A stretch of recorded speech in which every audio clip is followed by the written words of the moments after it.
नमस्कार, आप देख रहे हैं न्यूज वाणी। आज सोमवार 6 अप्रैल 2026 है। तो चलिए शुरू करते हैं आज की 25 बड़ी खबरें सीधे फटाफट अंदाज में। बीजेपी का 47वां स्थापना दिवस। आज भारतीय जनता पार्टी अपना 47वां स्थापना दिवस मना रही है। 6 अप्रैल 1980 को बनी ये पार्टी आज 2 सीटों से बढ़कर 250 से ज्यादा सीटों के साथ देश की सबसे बड़ी शक्ति है। आज देश भर के बीजेपी कार्यालयों में विशेष कार्यक्रम होंगे। पीएम मोदी का असम दौरा। चुनावी हलचल के बीच प्रधानमंत्री नरेंद्र मोदी आज असम में 3 विशाल जनसभाओं को संबोधित करेंगे। उनके इस दौरे को लेकर सुरक्षा के कड़े इंतजाम किए गए हैं और विकास योजनाओं पर फोकस रहेगा। यूपी में माफिया राज का अंत। मुख्यमंत्री योगी आदित्यनाथ ने हुंकार भरते हुए कहा है कि यूपी की धरती पर अब गुंडे और माफिया नहीं पनप पाएंगे। उन्होंने जीरो टॉलरेंस नीति को दोहराते हुए कहा कि अब यूपी में सिर्फ उत्सवों का माहौल रहेगा। बिहार में स्कूलों का समय बदला। भीषण गर्मी को देखते हुए बिहार के 80,000 सरकारी स्कूलों की टाइमिंग बदल गई है। अब स्कूल सुबह 6:30 से दोपहर 12:20 तक चलेंगे। शिक्षकों को 12:30 बजे तक रुकना होगा। ट्रंप की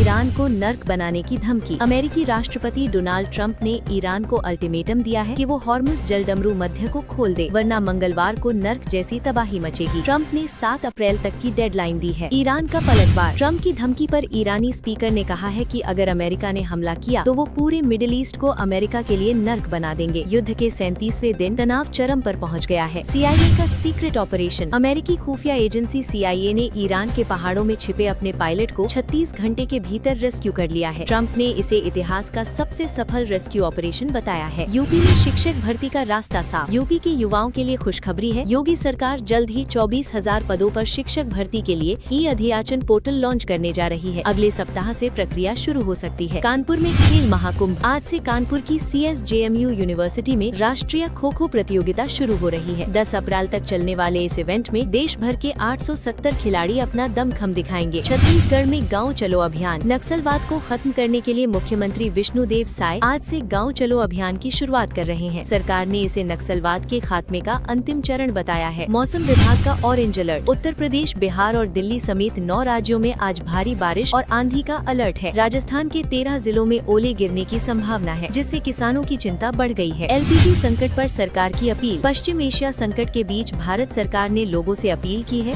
कि वो घबराहट में बुकिंग न करें। देश में गैस का पर्याप्त भंडार है। अब बिना पते के प्रमाण के भी 5 किलो वाला छोटू सिलेंडर मिल सकेगा। CNG की कीमतों में लगी आग। पेट्रोल डीजल के बाद अब अडानी और टोरेंट जैसी निजी कंपनियों ने CNG के दाम 4 रुपए प्रति किलो तक बढ़ा दिए हैं। महंगाई का सीधा असर आम आदमी की जेब पर पड़ेगा। रेलवे का 7 लेयर वेरिफिकेशन। फर्जी टिकटों को रोकने के लिए रेलवे ने अब टिकटों पर यूनिक ट्रांजैक्शन नंबर और गुप्त कोड वाला सिस्टम लागू किया है। अब TTE मौके पर ही टिकट की असलियत पहचान लेंगे। दिल्ली मेट्रो में जुर्माना। दिल्ली मेट्रो में बिना अनुमति सामान बेचने वालों पर अब 5,000 रुपए तक का जुर्माना लगेगा। सुरक्षा और यात्रियों की सुविधा के लिए ये कड़ा कदम उठाया गया है। मूडीज की डरावनी रिपोर्ट। रेटिंग एजेंसी मूडीज ने चेतावनी दी है कि ईरान इजराइल युद्ध के कारण भारत में महंगाई बढ़ सकती है और GDP की रफ्तार धीमी हो सकती है। ईंधन संकट इसका मुख्य कारण होगा। नेपाल में 2 दिन की छुट्टी। ईंधन संकट से जूझ रहे नेपाल ने बड़ा फैसला लिया है। अब वहाँ शनिवार और रविवार यानी सप्ताह में 2 दिन सरकारी छुट्टी रहेगी, ताकि पेट्रोल डीजल की खपत कम की जा सके। इलाहाबाद हाई कोर्ट का बड़ा फैसला। कोर्ट ने कहा है कि मकान मालिक अपनी निजी जरूरत के लिए किराएदार से कभी भी दुकान या मकान खाली करवा सकता है।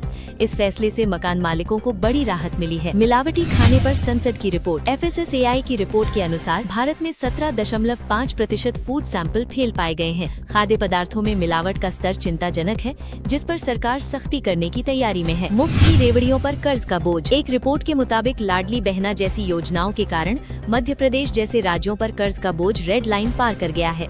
विशेषज्ञों ने इन योजनाओं पर पुनर्विचार की सलाह दी है। सुप्रीम कोर्ट की सख्त टिप्पणी। महिलाओं के खिलाफ घरेलू हिंसा के एक मामले में कोर्ट ने कहा है कि आज भी हमारे देश में महिलाओं की आजादी सीमित है और उनके खिलाफ क्रूरता की घटनाएं जारी हैं। भिक्षा वृत्ति में डूबा बचपन। सरकारी आंकड़ों के मुताबिक देश में 45,000 से ज्यादा बच्चे भीख मांग रहे हैं।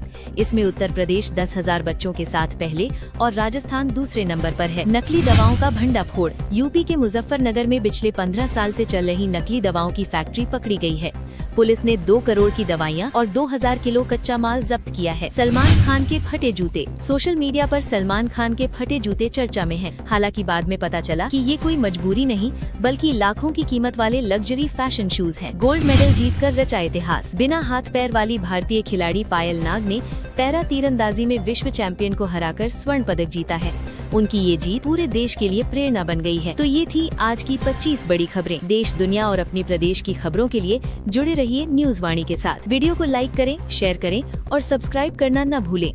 कल फिर मिलेंगे। नमस्कार।